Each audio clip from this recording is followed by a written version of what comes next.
স্বাগত। নিয়মিত আয়োজন এখন প্রকাশের সঙ্গে আছে আমি তোফায়েল আহমদ। প্রধানমন্ত্রীর চীন সফর নিয়ে আজ জাতীয় সংসদে ধন্যবাদ প্রস্তাব গৃহীত হয়েছে। নানা কারণেই আলোচিত প্রধানমন্ত্রীর প্রথম এই বিদেশ সফর। সম্পর্ক উন্নয়নের পাশাপাশি বেশ কিছু গুরুত্বপূর্ণ বিষয় আলোচিত হয়েছে এই সফরে। প্রধানমন্ত্রীর এই চীন সফর এবং সমসাময়িক রাজনীতির অন্যান্য বিষয় নিয়ে আলোচনার জন্য আজ স্টুডিওতে আছেন ঢাকা বিশ্ববিদ্যালয়ের গণযোগাযোগ ও সাংবাদিকতা বিভাগের অধ্যাপক ডক্টর এস.এম. শামীম রেজা এবং বাংলাদেশের সমাজতান্ত্রিক দল বাসদের সহকারী সাধারণ সম্পাদক রাজেকুজ্জামান রতন। আপনাদের দুজনকেই স্বাগত আজকের আলোচনায়। স্যার, আমরা চীন সফর নিয়ে আলোচনা শুরু করি এবং অন্যান্য বিষয় নিয়েও আজকে আলোচনা আছে কিছু। প্রধানমন্ত্রীর এই চীন সফর বাংলাদেশের কূটনৈতিক সম্পর্কের ক্ষেত্রে একটি কৌশলগত পরিবর্তন বলে আপনার মনে হয় কি না? কেননা অনেকেই বলেন যে বাংলাদেশের কূটনীতি এতদিন দিল্লির দিকে ঝুঁকেছিল, সেই বাস্তবতায় আপনার কাছ থেকে যে কোনো কূটনৈতিক সম্পর্কের একটা ধারাবাহিকতা থাকে, তার আগে পিছেরও কিন্তু কিছু বিষয় থাকে। এটা হঠাৎ করে একটা কূটনৈতিক সম্পর্ক বিশ্লেষণ করা খুব কঠিন হয়ে পড়ে। একই সঙ্গে এই আলোচনাগুলো তো আমি আরেকটা বিষয়েও কিছুটা টোকা দিয়ে রাখবো, এমন যে অনেকেরই আগ্রহ বেড়েছে, সামাজিক মাধ্যম ব্যবহারকারী সহ যে কোনো ব্যক্তিগত পর্যায়ের একজন নাগরিকের অধিকার আছে সম্পর্কে খোঁজখবর নেওয়ার, মতামত দেওয়ার। কিন্তু মনে রাখতে হবে যে জনপ্রিয় বক্তব্য, আমার নিজস্ব মতামত এবং একটা কূটনৈতিক বিষয়ের বিশ্লেষণ এক না। কূটনীতির অনেকগুলো যে বিষয় আছে যেটা আপনাকে কূটনীতির দৃষ্টি দিয়েই আপনাকে দেখতে হবে বা বিশ্লেষণ করতে হবে।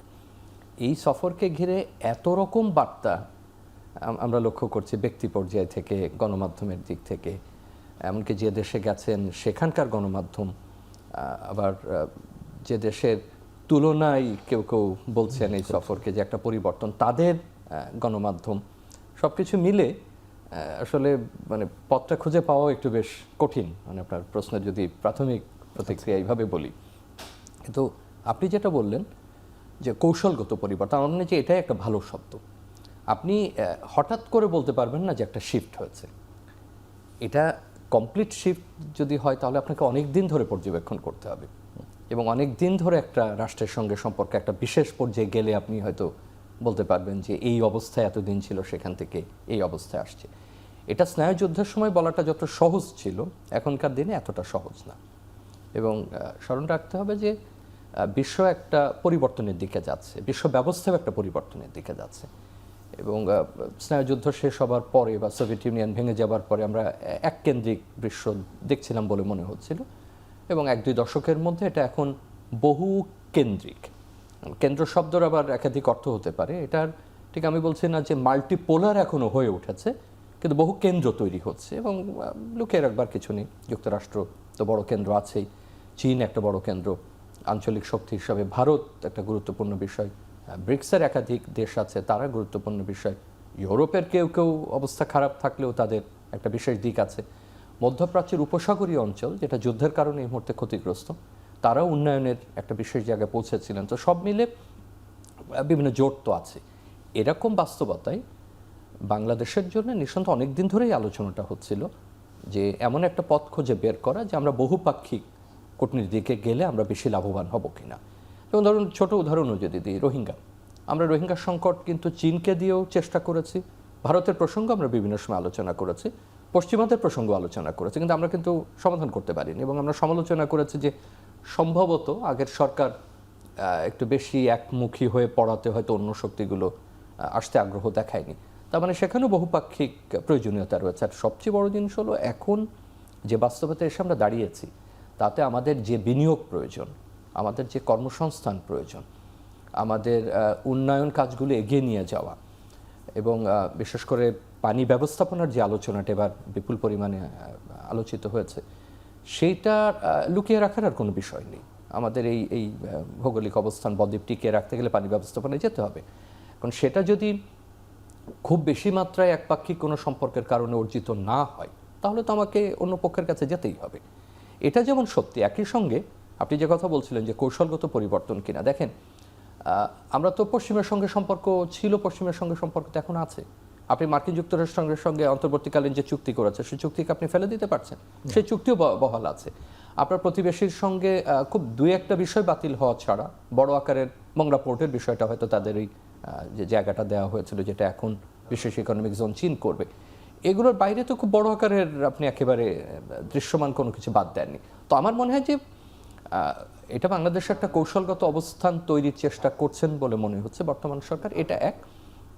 দ্বিতীয় হলো যে একেবারে পরিবর্তন সরাসরি বলবো না, যদি বাংলাদেশ তার স্বার্থ রক্ষার জন্যে, তার সম্পর্ক উন্নয়নের জন্যে বড় একটা শক্তির কাছে যায়, তার অর্থ এই না যে আমার প্রতিবেশীর সঙ্গে যে সম্পর্কের প্রয়োজন রয়েছে নিরাপত্তা বা ভৌগোলিক কারণে সেটাকে অগ্রাহ্য করা হচ্ছে।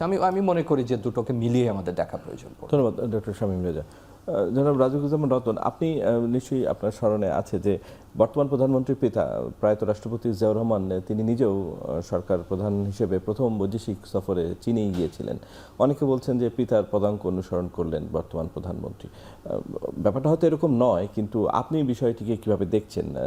চীন মানে বিএনপি তো ঐতিহাসিকভাবেই একটু পূর্বমুখী ছিল, তো আপনার কাছে বিষয়টি কিভাবে আপনি দেখেন? ধন্যবাদ।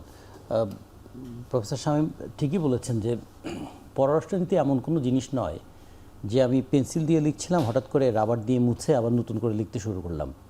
এর একটা ধারাবাহিকতা থাকে, এর কিছু কিছু শিফটিং থাকে। আমাদের বাংলাদেশের পররাষ্ট্রনীতি নিয়ে বহুদিন ধরে বলা হচ্ছে যে আমাদের বোধহয় পূর্বমুখী নীতিটা শুরু হয়েছে। ছোট ছোট কয়েকটা ঘটনা দেখুন। আমাদের যে বহুল আলোচিত পদ্মা সেতু, তার প্রকৌশলগত কাজটা কে করেছে? চীন করেছেন। বাংলাদেশের অবকাঠামোগত অনেকগুলো কাজ চীনের সহযোগিতা হয়েছে। বাংলাদেশের সঙ্গে বাণিজ্যে সবচেয়ে বেশি কার হয় বাণিজ্য? চীনের, প্রায় $20 বিলিয়ন মতো। সবচেয়ে বাণিজ্য ঘাটতি কার সঙ্গে বেশি? চীনের সঙ্গে। আবার ভবিষ্যতের সম্ভাবনার কথা যদি বলি, তাহলে ভারতের সঙ্গে $14 বিলিয়ন বাণিজ্য, চীনের সঙ্গে $20 বিলিয়ন বাণিজ্য, আমেরিকার সঙ্গে $7 বিলিয়ন বাণিজ্য। এই সংখ্যাগুলো যদি মনে রাখি, ইউরোপিয়ান ইউনিয়নের সঙ্গে কতটুকু বাণিজ্য, জাপানের সঙ্গে আমার বাণিজ্য কি, এমনকি আমরা যদি বলি মায়ানমারের সঙ্গে আমাদের বাণিজ্য কি। বাংলাদেশের যে ওষুধ রপ্তানি করি আমরা, ওষুধ রপ্তানির সবচেয়ে বড় বাজার তো মায়ানমার। অথচ মায়ানমারের সঙ্গে তো প্রতিদিন আমাদের আছে। মায়ানমার থেকে ইয়াবা আসে, এটা ঠিক, কিন্তু বাংলাদেশ থেকে কিন্তু জীবন বাঁচানোর ওষুধগুলোই মায়ানমারে যায়। সব মিলিয়ে দেখতে হবে যে পররাষ্ট্র নীতি কীরকম, একটা দেশের অর্থনীতির মৌল কাঠামোটা কীরকম আছে, অর্থনীতিটাকে কোন দিকে নিয়ে যেতে চায়, তার সঙ্গে রাজনৈতিক এবং ভূ রাজনৈতিক বিষয়টা কীরকম। কখনো কখনো অতি নির্ভরশীলতা জনমনে কী প্রতিক্রিয়া তৈরি করে। যেমন একটা কথা আজকে আমাদের একটু কানে লাগলো, সেটা কি যে চীনের সঙ্গে আমাদের সম্পর্ক নতুন উচ্চতায় উঠেছে। আজকে নতুন উচ্চতা কিন্তু পুরনো কথা। এর আগে ভারতের সঙ্গে আমাদের সম্পর্ক নতুন উচ্চতায় এসেছিল। মানে উচ্চতা নিয়ে তো আমাদের একটা উচ্চতা ভীতি আছে, মানে এত উচ্চতায় যেন উঠে না যায় যে যেখান থেকে নামা যাচ্ছে না। আচ্ছা, তো ফলে আমাদের একটু খেয়াল রাখতে হবে যে প্রত্যেকটা দেশ তার নিজের স্বার্থকে সামনে রেখে আর একটা দেশের সঙ্গে অর্থনৈতিক সম্পর্কে লিপ্ত হয়, রাজনৈতিক বন্ধনে আবদ্ধ হয়, কখনো কখনো সামরিক সম্পর্কে যুক্ত হয়, কখনো কখনো ভূ রাজনৈতিক বিষয়ের সঙ্গে যুক্ত হয়ে যায়। এখন বাংলাদেশে তো এমন কোনো দ্রব্য কি আছে যে দ্রব্যটা আমরা তার কাঁচামাল হোক অথবা ফিনিশ প্রোডাক্ট হোক চীন থেকে আমদানি করি না? এমনকি আমাদের কাপড় বানাই, সাদা সুতা যেটা তৈরি করি তার জন্য ভিসকস, সেই ভিসকসটাও আমাদের চীন থেকে আমদানি করতে হয় প্রায় 1200 কোটি টাকার। আমরা তো বলি না আমার গার্মেন্টস আমাদের প্রধান রপ্তানি পণ্য, কিন্তু গার্মেন্টসের জন্য যে কাঁচামাল তার বিরাট একটা অংশ বিভিন্ন জায়গা থেকে আমদানি করতে হয়। তো ফলে আমাদের এই দেশটার যদি ধরি 70 থেকে 80 বিলিয়ন ডলারের আমদানি, সে আমদানির একটা বিরাট অংশ কোন কোন দেশ থেকে আসে? আমাদের যদি 48 থেকে 52-53 বিলিয়ন ডলারের আমাদের যদি রপ্তানি ধরি, এই রপ্তানিগুলো আমরা কোথায় করি? চীনে আমাদের রপ্তানির তেমন জায়গা নেই, কিন্তু চীন থেকে প্রচুর আমদানির ব্যাপার আছে। আবার গোটা দুনিয়ার অ্যাপারেল ইন্ডাস্ট্রির যদি শিফটিংটা দেখি, ইউরোপ ছিল একসময়, বেশ করে ইংল্যান্ড ছিল অ্যাপারেলের জায়গা, সেখান থেকে শিফট করে আসলো কোথায়? জাপান। জাপান থেকে আসলো কোথায়? এদিকে শ্রীলঙ্কা থেকে আসলো কোথায়? বাংলাদেশ। কিন্তু ওইদিকে চীন কিন্তু দীর্ঘদিন ধরে অ্যাপারেল এক্সপোর্টে পৃথিবীর 1 নম্বর জায়গা ধরে রাখছে। মোট অ্যাপারেলের 36% চীন একাই প্রডিউস করে এবং এক্সপোর্ট করে। আমরা করি 7 থেকে 8, ভিয়েতনাম করে একদম আমাদের সাথে সাথেই। আমরা যদি $40 বিলিয়ন করি, ভিয়েতনাম হয়তো 39 বিলিয়ন করে, তার মানে অথবা আমরা যদি 40 করি, ভিয়েতনাম হয়তো 41 করে। আমাদের সঙ্গে দ্বিতীয় অবস্থান নিয়ে ভিয়েতনামের সঙ্গে একটা কম্পিটিশন করছে। প্রথম অবস্থানের সঙ্গে তো বিরাট ফারাক। এখন আগামী দিনের নতুন নতুন শিল্প কলকারখানা গড়ে ওঠার কারণে চীনের এই অ্যাপারেল মার্কেটে সেই যে বিষয়টা সেটা যদি না থাকে সেটা কে ধরবে ভবিষ্যতে? সেটা নিয়ে ভিয়েতনাম এবং কম্বোডিয়া যেমন চীনের সঙ্গে তাদের একটা টাই আছে, বাংলাদেশের ব্যবসায়ীরাও সেই চিন্তা করছে যে আগামীতে সেই জায়গাটা যাওয়া যায় কি না। তো ফলে সব মিলিয়ে চীনের সঙ্গে আমাদের অর্থনৈতিক সম্পর্ক, প্রকৌশলগত সম্পর্ক, এমনকি ভূ রাজনৈতিক সম্পর্ক, সবচেয়ে বড় কথা করিডোর, যেটা অর্থনৈতিক করিডোরের কথাটা যে আসছে সেই সম্পর্ক, যে মায়ানমারের ইস্যুটা বললেন, মায়ানমারের ইস্যুটা যদি রোহিঙ্গা ইস্যুটাকে যদি হ্যান্ডেল করতে হয় সেটা ইভেন এইরকম ভবিষ্যতে কেউ কেউ ভাবতেও পারে আমরা ওমান থেকে, কাতার থেকে আমরা এলএনজি আমদানি করি, কেন আমরা মায়ানমার থেকে আমদানি করতে পারবো না, যেখানে বিপুল পরিমাণ তাদের গ্যাস আছে? তাইলে সেই ক্ষেত্রে চীন কি কোনো ভূমিকা পালন করবে? চীনের তো বড় একটা সম্পর্ক আছে মায়ানমারের সঙ্গে। ফলে সবই এখন কিন্তু যত সম্পর্কই ধরি সব সম্পর্কের ভিত্তি হচ্ছে অর্থনৈতিক। ফলে ওই যে স্নায়ুযুদ্ধের আগে বলি বা ঠান্ডা যুদ্ধের আগে এই রাজনীতির সঙ্গে যখন একটা সম্পর্ক ছিল, যে সমাজতান্ত্রিক অংশ আর পুঁজিবাদী অংশ, এখন কিন্তু পুরোটাই হয়ে গেছে যে ক্যাপিটালিস্ট প্রফিট মেকিং মেন্টালিটি থেকে কার সঙ্গে সম্পর্ক রাখবে, কার সঙ্গে সম্পর্ক ছিন্ন করবে। বাংলাদেশ তার প্রয়োজনের নিরিখেই রাইটলি অথবা রংলি এই ব্যাখ্যা করার সময় এখনো আসে নাই। কিন্তু তাগিদটা হচ্ছে এই ব্যবসায়িক, তাগিদটা হচ্ছে ভূ রাজনীতির, তাগিদটা হচ্ছে কখনো কখনো বাংলাদেশ নিজেকে এমন একটা জায়গায় নিয়ে আসতে চায় যে আমি কোথাও বাধা পড়ে নাই, যখন প্রয়োজন পূর্বে যেতে হবে পূর্বে যাব, যখন প্রয়োজন স্বাধীন বার্গেনিং পয়েন্ট। কারণ ইতিমধ্যে দেখুন আমেরিকার সঙ্গে চুক্তি নিয়ে বাংলাদেশ যেরকম একটা চাপে আছে, আমেরিকার সঙ্গে আবার চীনের যেরকম একটা কনফ্লিক্ট আছে, আমেরিকার সঙ্গে ভারতের যে ধরনের সম্পর্ক আছে, সেই ক্ষেত্রে বাংলাদেশ তার দুর্বল অর্থনীতি নিয়ে হলেও কিভাবে তার বার্গেনিং পয়েন্টটা বাড়াবে সে চেষ্টা সে করবে না, সেটাও সে করতে পারে। ধন্যবাদ জনাব রাজিবুজ্জামান রতন। জনাব শামীম রেজা,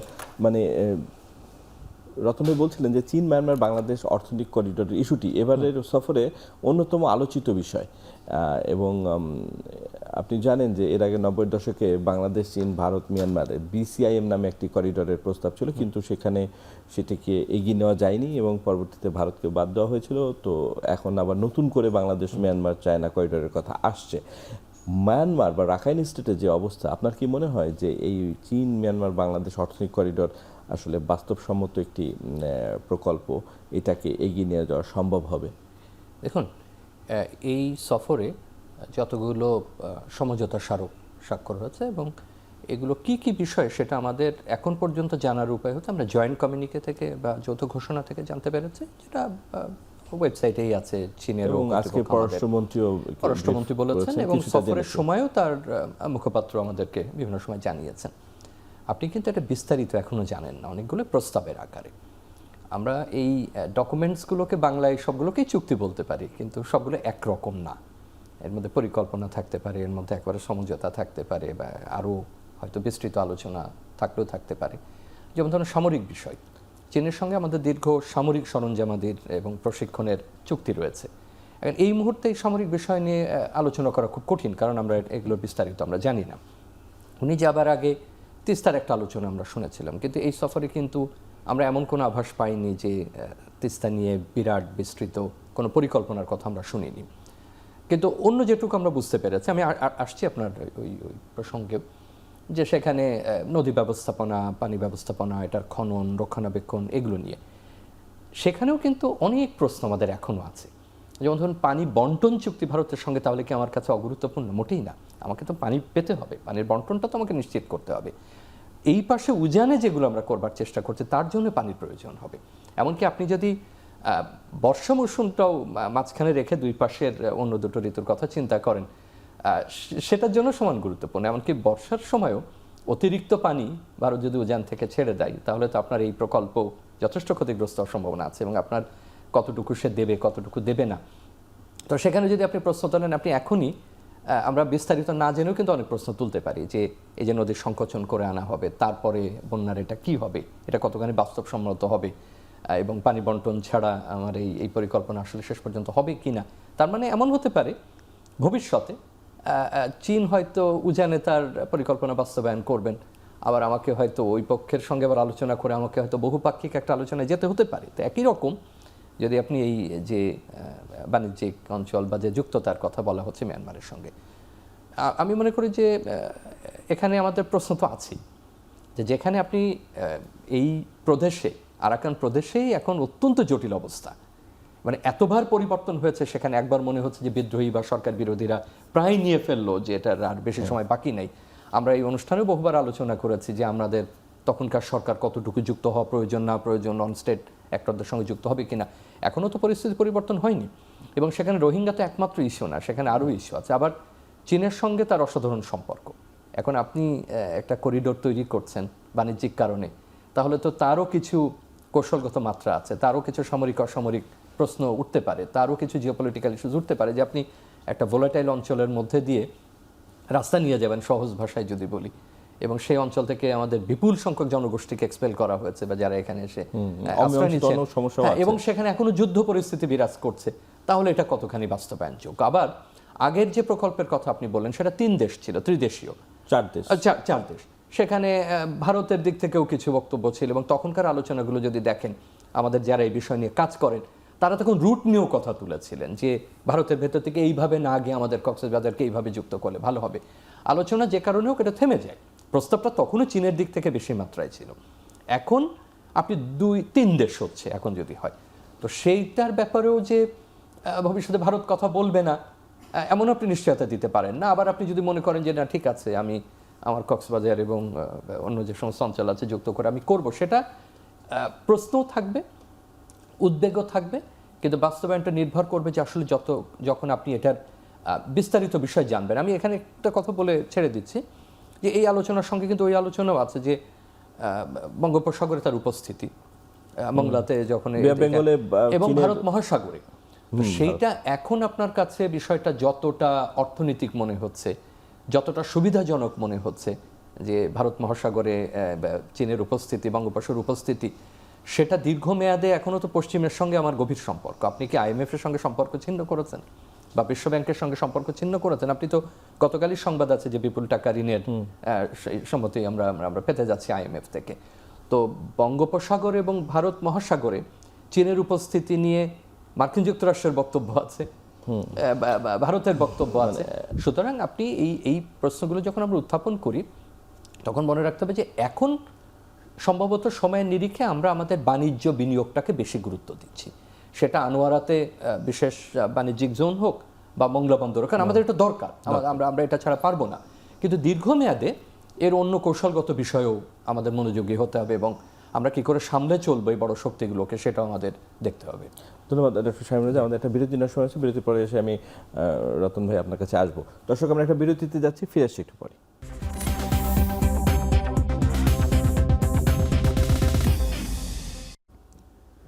বিরতির পর আবারও ফিরলাম আজকের আলোচনায়।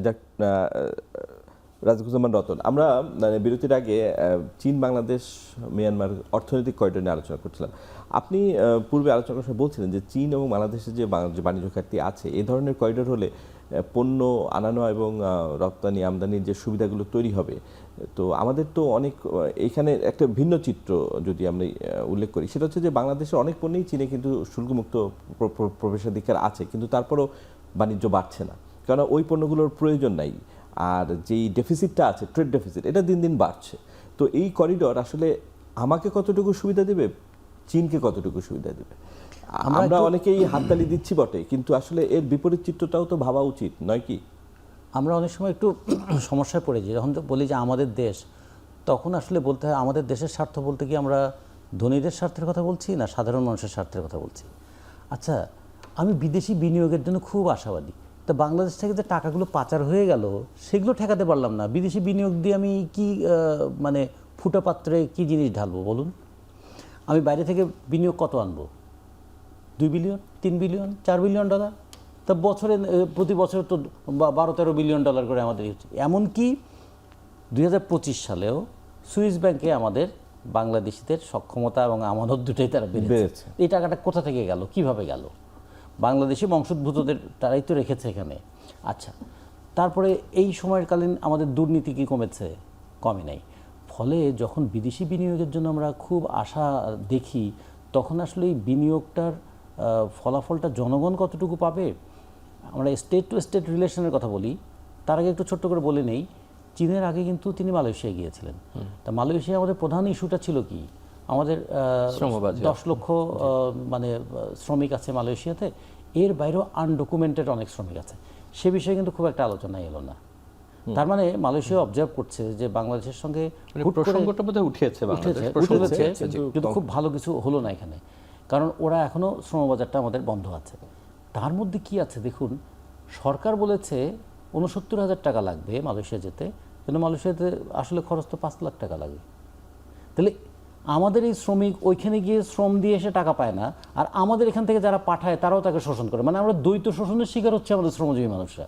ঠিক তেমনি বাংলাদেশেও যদি কোনো বিনিয়োগ হয়, ধরেন অর্থনৈতিক করিডোর দিয়ে আমি কি করব, এই অর্থনৈতিক করিডোর দিয়ে তো পণ্য যাবে আসবে, তা কার পণ্য যাবে, বাংলাদেশের কি রপ্তানিযোগ্য পণ্য আছে বলুন তো, বাংলাদেশের অ্যাপারেলস কি চীনে যাবে, কি আমি কি রপ্তানি করব চীনে, ফলে চীন থেকে তো আমি আমদানিই করব। তাহলে এটাও কিন্তু যদি ওই করিডোরটা হয়, করিডোরটার আলটিমেট বেনিফিটটা চীনের ব্যবসায়ীদের, অথবা বাংলাদেশের ব্যবসায়ীরা যারা বলতে পারেন যে অন্য দিক থেকে আমদানি করতে গেলে আমদানি খরচ বেড়ে যেত, এখন আমদানির খরচ এবং সময়টা কমবে, কিন্তু তাতে কি জিনিসের দাম কমবে, তার মানে ব্যবসায়ীদের মুনাফাটা বাড়বে। ফলে আমরা খুব একটু সমস্যার মধ্যে পড়ি আমাদের দলের দিক থেকে ভাবলে। সাধারণভাবে অনেকে হয়তো বলবেন যে দেশের এই স্বার্থ, আমরা দেখি দেশের স্বার্থ এবং দশের স্বার্থ দুটোর মধ্যে কিন্তু একটু পার্থক্য হয়ে যাচ্ছে। দেশের স্বার্থ বলতে আমি দেখি গেলি ধনীদের স্বার্থের কথা। ফলে এই বিনিয়োগ নিয়ে যখন আলোচনা হচ্ছে, তখন যখন দেশ নিয়ে কথা বলি, তখন এই দিকটা মাথায় রেখে যদি বলি, তো চীনের সঙ্গে বাংলাদেশের কি কি বিষয়ে আমরা অর্থনৈতিক, কারিগরি কোন কোন সহযোগিতা করতে পারি। দ্বিতীয়ত, আমরা একটা জ্বালানি নির্ভর দেশ, ফসিল ফুয়েল নির্ভর দেশ, নিজস্ব ফসিল ফুয়েল তেমন নেই, বড় পুকুরের কিছু কয়লা তোলা হয় আর আমাদের একটু গ্যাস আছে, বাকিটা তো আমাদের আমদানিকৃত তেল দিয়েই এটা আমাদের বিদ্যুৎ উৎপাদন করতে হয়, জ্বালানির ব্যবস্থা করতে হয়। চীনের টেকনোলজিক্যাল অ্যাডভান্টেজটা নিয়ে আমরা কি সৌরশক্তির দিকে যেতে পারি, সেটা আমাদের দেশের অর্থনীতিতে কি ভূমিকা পালন করতে পারে, সেগুলো একটা বিষয় হতে পারে। আর হতে পারে, দেখুন চীনের শুরুতে 49-এ তো চীন ধরতে গেলে স্বাধীন হলো, ভারত স্বাধীন হচ্ছে 47 সালে। তা ভারতের তুলনায় চীনের এই অগ্রগতির পেছনে কারণ কি? বড় কারণ হচ্ছে চীন তার শিক্ষা ব্যবস্থার একটা আমূল পরিবর্তন করেছিল, চীন তার কৃষি ব্যবস্থার একটা পরিবর্তন ঘটিয়েছিল। তার মানে তার বেসিক জায়গা একটা হলো, কৃষিকে তার বেস তৈরি করেছিল, 140 কোটি মানুষকে খাওয়াতে হবে। আর শিক্ষা, এই শিক্ষার কারণে পৃথিবীর যে কোনো ধরনের টেকনোলজি চীনে এসে চাইনিজ রূপ ধারণ করে ফেলতে পারে। তা আমাদের এখানে শিক্ষার মানটাকে এমন জায়গায় আমরা নামিয়ে এনেছি যে বাংলাদেশের ইন্টারমিডিয়েট এখন ইউরোপের ক্লাস 7-এর সমান।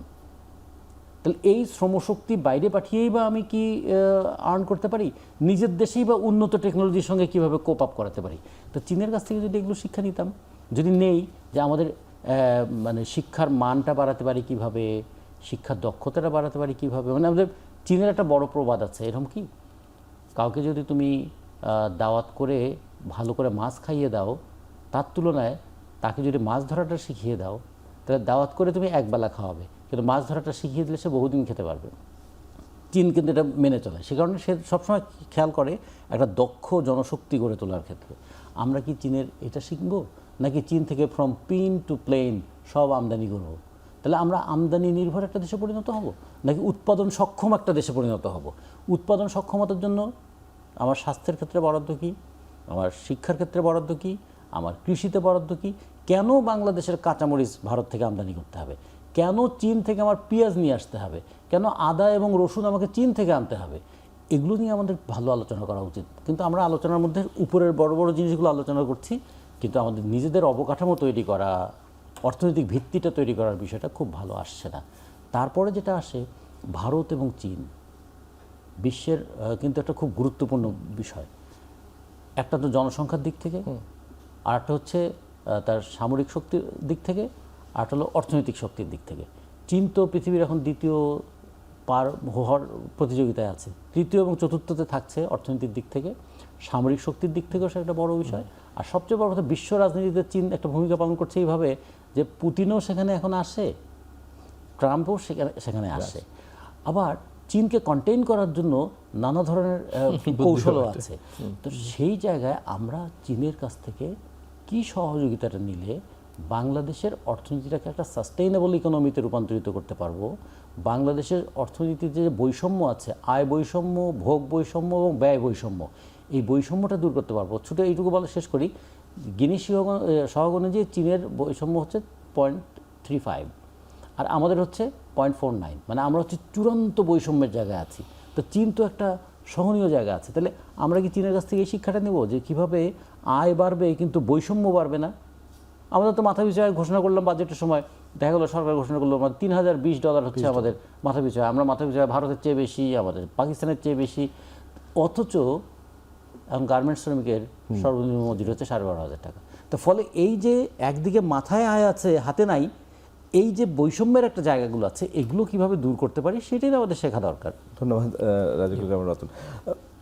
ডক্টর শামীম রেজা, আমরা তিস্তা আর পানি ব্যবস্থাপনা নিয়ে বলছিলাম, আপনি নিজেও বলেছেন এর আগে। তো তিস্তার পানি ব্যবস্থা নিয়ে কিন্তু এক ধরনের ডিলেমা আছে যে এটা নিয়ে ভারতও কাজ করতে চায়, চীনও এখানে সহযোগিতা দিতে চায়। আসলে মানে আপনার কি মনে হয় যে এটা শেষ পর্যন্ত এই টানা হেঁচড়ার ভিতরে আমরা কিন্তু এখনো কংক্রিট কোথাও যেতে পারিনি, এটা নিয়ে অনেকদিন থেকেই অমীমাংসিত হয়ে আছে, এটা আসলে কিভাবে? মানে আপনার এই প্রশ্নের উত্তর দেওয়ার আগে অন্য দু একটা প্রাসঙ্গিক বিষয় একটু বলে নিই। যে আমি শুরুতেই বলছিলাম যে এখন পর্যন্ত আমাদের জানার পরিধিটা যৌথ ঘোষণা এবং আমাদের মুখপাত্ররা যতটুকু আমাদেরকে জানিয়েছেন এবং চীনের তরফ থেকে তাদের যেমন গ্লোবাল টাইমসের মতো পত্রিকা তারা নিবন্ধ লিখেছেন, আমরা একটা ধারণা করতে পারছি যে তারা কিভাবে দেখছেন এই সফরটাকে।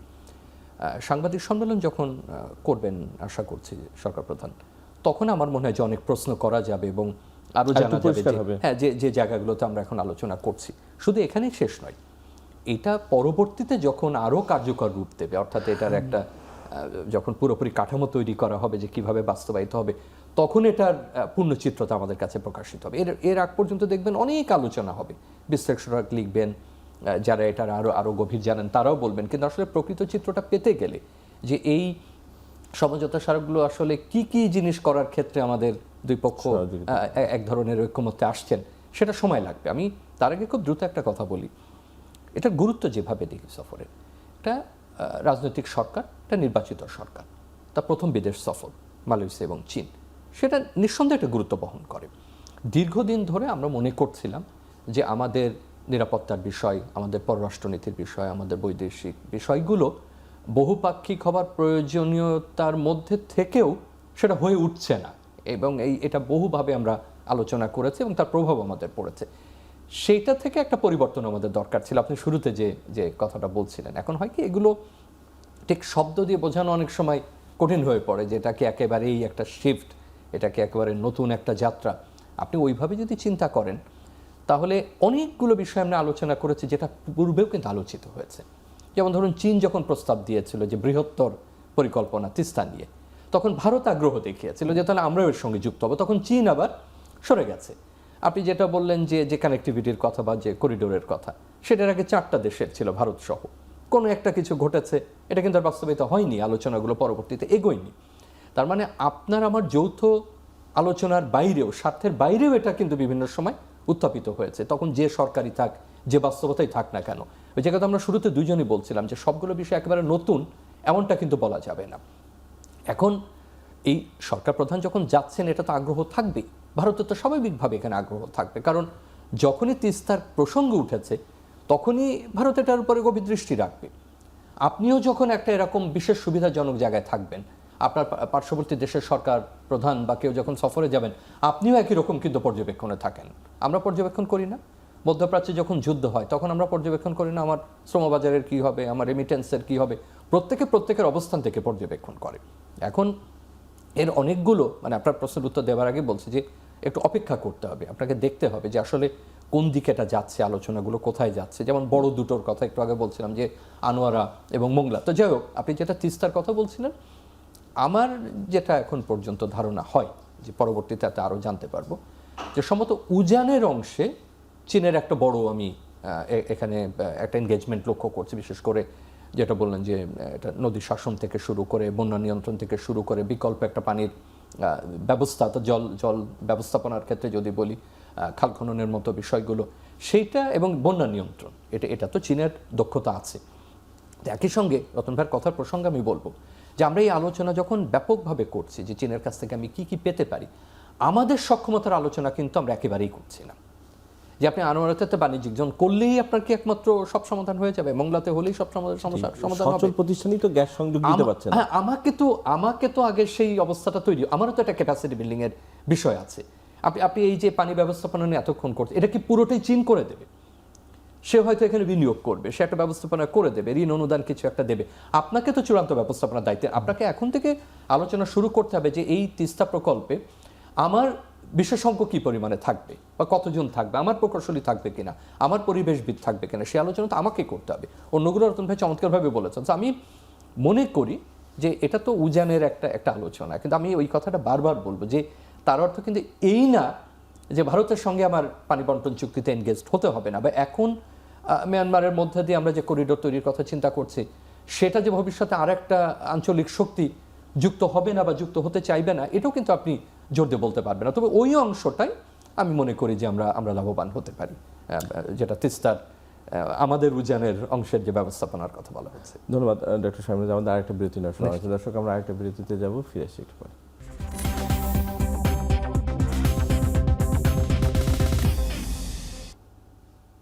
বিরতির পর আবারও ফিরলাম আজকের আলোচনায়। জনাব রতন, প্রধানমন্ত্রী যখন চীন সফর করছেন ঠিক বেইজিংয়ে, তখনই আমরা দেখলাম যে ঢাকায় ভারতীয় হাই কমিশনার দীনেশ ত্রিবেদী একটি বড় ঘোষণা দিলেন, যেটার জন্য বাংলাদেশের মানুষ অনেকদিন থেকেই অপেক্ষা করছিল, যে ট্যুরিস্ট ভিসা, যেই ক্যাটাগরিতে সবচেয়ে বেশি মানুষ ভারতে ভ্রমণ করেন এবং নানান প্রয়োজনে মানুষ ভারতে যান, সেটা চালুর ঘোষণা দিয়েছেন এবং কাল থেকে সেটার আবেদন গ্রহণ করা হবে। তো ভারত বাংলাদেশের সম্পর্কের ক্ষেত্রে এটা একটা গুরুত্বপূর্ণ ঘটনা। স্বাভাবিকভাবেই গত 2 বছর যেভাবে আমাদের সম্পর্ক ছিল, তো গ্র্যাজুয়ালি যে উন্নয়নটা হচ্ছে তার একটা বড় পদক্ষেপ হচ্ছে এই ট্যুরিস্ট ভিসা চালু।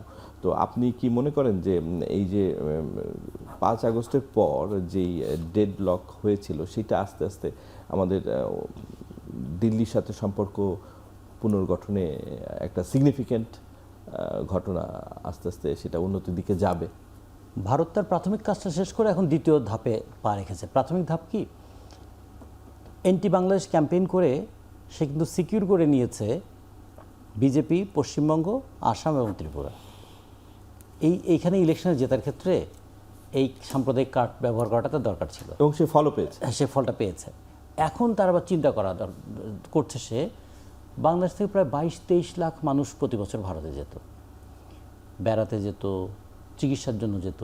আচ্ছা, এই মানুষগুলো যদি ধরেন ন্যূনতম পক্ষে যদি $2000 খরচ করতো, ন্যূনতম যদি 2 লাখ 2.5 লাখ টাকা খরচ করতো, তাহলে কি পরিমাণ আমাদের বাংলাদেশি মুদ্রা ভারতে যেত? তো এইটা বাংলাদেশের সঙ্গে তিক্ত সম্পর্ক করে ভারতের কি খুব লাভ হয়েছে? 1। 2 নম্বর, চীনের সঙ্গে বাংলাদেশের সম্পর্কটা ভালো হতে থাকলে বাংলাদেশের শিক্ষা, চিকিৎসা এবং যদি বলি ট্যুরিজম, এই 3টা যদি চীনের সঙ্গে বাড়তে থাকে, তাহলে চিরতরে কিন্তু এই মার্কেটটা হারিয়ে যাওয়ার একটা আশঙ্কা আছে। ফলে এখন ভারত যেটা করছে সেটা হলো তার হারানো বাজারটাকে আবার একটু পুনরুজ্জীবিত করার চেষ্টা করা। একটা জিনিস তো খুবই খেয়াল করার মতো, যে আমরা তো চাইলেই আমাদের প্রতিবেশীকে পাল্টে ফেলতে পারবো না। আমরা পাল্টাতে পারি কি? প্রতিবেশীদের সঙ্গে আমার সম্পর্কের ধরনটা পাল্টাতে পারি। তো সেই সম্পর্কের ধর্মটা যেন মর্যাদা সম্পন্ন হয়, সেটা যেন পারস্পরিক সহায়তামূলক হয়, এমনকি সেটা যেন এরকম হয় যে রাজনীতি এবং সংস্কৃতিকে যেন বিষিয়ে না তোলে। যে বাংলাদেশের সাম্প্রদায়িক উন্মাদনা ভারতের সাম্প্রদায়িকতাকে বাড়িয়ে তোলে, ভারতের সাম্প্রদায়িক উত্তেজনা বাংলাদেশের সাম্প্রদায়িকতা বাড়িয়ে তোলে, এবং দুটার মধ্যে দিয়ে ক্ষতিগ্রস্ত হয় 2 দেশের সাধারণ মানুষ, 2 দেশের অর্থনীতি এবং 2 দেশের সংস্কৃতি। ফলে এইটা যদি ভারত বোঝে, তাহলে হবে কি, ইতিমধ্যে খেয়াল করে দেখুন ভারতের সঙ্গে তার সমস্ত পার্শ্ববর্তী দেশগুলোর সম্পর্ক কিন্তু নানা ধরনের টানাপোড়েনের মধ্যে আছে। ভারত একটা বড় দেশ, অর্থনীতি অনেক বড়, আমাদের বাংলাদেশের অর্থনীতি একেবারে খারাপ না। শুধু একটা জিনিস খেয়াল করেন, 18 কোটি মোবাইল ইউজার আছে, 18 কোটি সেট তো মোবাইল লাগবে। এখন এই মোবাইল বাজারে কি ভারতীয় কোম্পানি ঢুকবে না চাইনিজ কোম্পানি ঢুকবে? ফলে ভবিষ্যতে 18 কোটি মোবাইল সেট মানে কিন্তু ইউরোপের 5টা দেশের সমান। দেশ হিসেবে আমরা অর্থনৈতিক সামর্থ্য কম, কিন্তু বাজার কিন্তু একেবারে ছোট না। ফলে এগুলোও কিন্তু ভবিষ্যতের বিবেচনার বিষয়, যে এক্ষেত্রে অর্থনীতিটা সামনে প্রাধান্য পাবে বেশি, সামরিক দিকটাও গুরুত্ব কম পাবে না, কারণ যখনই বাজার নিয়ে কম্পিটিশন হবে তখন নানাভাবে সামরিক উপস্থিতিটাও প্রয়োজন হয়ে যাবে। তাৎপর্য না, যখন চীনের সাথে সম্পর্ক উন্নয়ন হচ্ছে তখন ভারত একই সময় তারাও একটা স্টেপ বাজারে মার্কেট বা বাজারে যখন বার্গেনিং হয় তখন কিন্তু অনেক প্লেয়ার তখন নামে। হ্যাঁ, এখন যদি দেখে ভারতের সঙ্গে সম্পর্কটা টানাপোড়েনের মধ্যে আছে, চীন এখানে বেনিফিট নিয়ে নিচ্ছে, তাহলে চীনের কাছ থেকে বাংলাদেশকে সরিয়ে নেওয়ার জন্য ভারত কিছুটা দেবে, এইটা চলতেই থাকবে। এই বার্গেনিংটা আমাদের ডক্টর শামীম রেজা, এই যে ভারতের সাথে যে সম্পর্ক উন্নয়ন হচ্ছে, একই সাথে আমরা দেখলাম যে পুশিন সমস্যা কিন্তু তার সমাধান বা উন্নতি হয়নি, অথচ কিছুদিন আগেই নয়াদিল্লিতে বিজেপি এবং বিএসএফ এর বৈঠক হয়েছে। পুশিন সমস্যা আমরা মনে করেছিলাম যে এটা নিয়ে আলোচনা হচ্ছে বা এটা একটা মানে প্রবণতাটা কমবে, কিন্তু আমরা দেখলাম যে সেটার প্রবণতা কমেনি। তাহলে এই যে কাঁটাতারের বেড়া নির্মাণ এবং পুশিন, এগুলো তো পাশাপাশি সিমেন্টেনাসলি জি আছে, তো আসলে বাংলাদেশ ভারতের সম্পর্ক শেষ পর্যন্ত সেই টেনশনটা তো রয়েই যাচ্ছে। দেখুন, একটা হলো যে আগের আলোচনার সূত্র ধরে বলি যে এই সফর মালয়েশিয়া এবং চীন, মূলত চীনের উপরে আমরা দৃষ্টি নিবদ্ধ করছি, এটাকে আমি কোনোভাবে ভারত বনাম দেখার মতো পরিস্থিতি মনে করি না। কারণ কূটনীতিতে এইভাবে বনামে যাওয়ার মতো অবস্থায় আমরা এখনও নেই, বা সেই বিশ্ব ব্যবস্থা বা রাজনৈতিক পরিস্থিতিতে আমরা নেই। আমাদের দুটোর তুলনামূলক গুরুত্ব দিয়ে আমাদের অনুধাবন করতে হবে। হয়তো আমাদের অগ্রাধিকার এই মুহূর্তে এটা। আপনি যেটা বললেন তার সঙ্গেও কিন্তু আমি একটু আগে খেয়াল করছিলাম যে স্ক্রিনে আপনারা লিখেছিলেন চীনা হাওয়া, এই চীনা হাওয়ার প্রভাবটা সেক্ষেত্রে একটু বিশ্লেষণ করা যায় এইভাবে যে ভারতের নতুন রাজনৈতিক সরকার, বিশেষ করে আমাদের চারপাশে যারা আছেন যে রাজ্যগুলো, আমাদের সঙ্গে তো খুব ভালো কোনো বার্তা কি তারা নির্বাচিত হবার পরপর দিলেন কিনা, বিশেষ করে পশ্চিমবঙ্গ। আপনি পুশব্যাকের ঘটনা রয়েছে, সীমান্তে অন্য অস্থিরতা রয়েছে, এবং আরও পুরনো কিছু জিনিস রয়েছে যেটা সমাধান করা হয়নি। এখন দেখুন, প্রত্যেক দেশ তার কিছু হাতিয়ার রাখে, সামরিক, কূটনৈতিক, কৌশলগত, যেগুলো অপেক্ষাকৃত একটু ধরুন তার সক্ষমতার সমান না বলে সে মনে করে, তার উপরে সেগুলো প্রয়োগের চেষ্টা করে। একটা নতুন সরকার এসেই পুশব্যাকের একটা বিষয় করলো, তার মানে আপনার উপরে সেই পুরনো রীতিতে একটা ভীতি তৈরি করা, একটা চাপ। জি, তো সেক্ষেত্রে এই সফরে আমার কাছে মনে হচ্ছে যে সফরের পরপরই ভিসা চালু হতে পারে, যদি কাকতালীয় আমরা দেখি যে ঠিক আছে খুব বেশি ওইদিকে ঝুঁকছে, আমি যদি সুবিধা না দিই, তো সেটা একটা হতে পারে। প্রতিযোগিতার একটা বিষয় যে এখানে চিকিৎসার জন্য যাই ট্যুরিজমের বাইরে, চীন বহুদিন থেকে কুনমিংয়ে বাংলাদেশিদের জন্য সুবিধা দেওয়ার কথা বলছে, চিকিৎসা সুবিধা এবং পর্যটন সুবিধা। তার মানে দেখুন, এর একটা প্রভাব যদি আপনি দেখতে চান তাহলে হতে পারে। আমি আবারও বলছি, বর্ডার টেনশন কমছে না, ওইখানে তো চাপে রেখেছে। এই চাপটা হয়তো ভারত কৌশলগত কারণে রাখছে যে তার বার্গেনের জন্য। আবার আমরা এখন যদি এই সফরটাকে, এই অর্জনটাকে এবং এই হাওয়া আপনারা যেটা বলছেন, সেইটাকে যদি আমাদের একটা ধরুন একটা সক্ষমতা হিসাবে, অভ্যন্তরীণ রাজনীতি এটা তো তাকে বারবার সুবিধা এনে দিচ্ছে বাংলাদেশ বিরোধী। দেখুন, এখন অভ্যন্তরীণ ক্ষেত্রে আপনি যদি বলেন যে রাজনৈতিক শক্তিতে ভারত কিন্তু আমাদের থেকে এগিয়ে, এই কারণে যে কোনো জাতীয় স্বার্থে সে কিন্তু এক হয়, কিন্তু আমরা অতীতে জাতীয় স্বার্থে কিন্তু রাজনৈতিক দলগুলো এক হয়নি। এখন বাংলাদেশের যদি রাজনৈতিক পক্ষগুলো দেশের সাথে, বাণিজ্যের সাথে এক হয়, তাহলে আবার আমি প্রতিযোগিতার কথা বলে শেষ করব যে আমার যদি কুনমিং সুবিধা হয়, আমাকে জোর করে এই পাশে নিয়ে যাওয়া যাবে না। আমার যদি সক্ষমতা হয় যে আমি পর্যটনের জন্য অন্য কোনো দেশে যাব, তাহলে জোর করে কোনো দেশ আমাকে নিয়ে যেতে পারে না। সুতরাং একটা সুবিধা হয়তো এটার আছে, বাট আপনি যে কথাটা বললেন আমি আবার ওইটাতে যাব যে বাংলাদেশকে অবশ্যই মনোযোগী হতে হবে গঙ্গা পানি চুক্তি নবায়নের ব্যাপারে, তিস্তার পানি বন্টনের ব্যাপারে, এবং এই যে কথাগুলো আপনি বললেন যে পুশব্যাক করা, বাংলাদেশ ইস্যুতে তাদের রাজনীতিতে বিভিন্ন সময় চাঙ্গা করা, এবং ভারতীয় গণমাধ্যম কিন্তু এত কিছু পরেও এই সফরের সময় একবারও পুশব্যাকের কথা তুলছে না, পানি চুক্তিগুলোর কথা তুলছে না। তো আমার মনে হয় যে এটা যদি সক্ষমতার নিরিখে দেখেন, আপনি যে প্রশ্ন করেছিলেন যে একটা কৌশলগত পরিবর্তন, তাহলে এটা আমার মনে হয় সেই কৌশলগত সুযোগ যেটা আমরা ভারতের কাছ থেকে আদায় করতে পারি। ধন্যবাদ ডক্টর শামীম রেজা এবং রাজিকুজ্জামান রতন আমাদের এই আলোচনায় যোগ দেওয়ার জন্য। দর্শক, আমরা আজ এখানেই শেষ করছি। আবার দেখা হবে সমসাময়িক বিষয় নিয়ে। ভালো থাকবেন, শুভরাত্রি।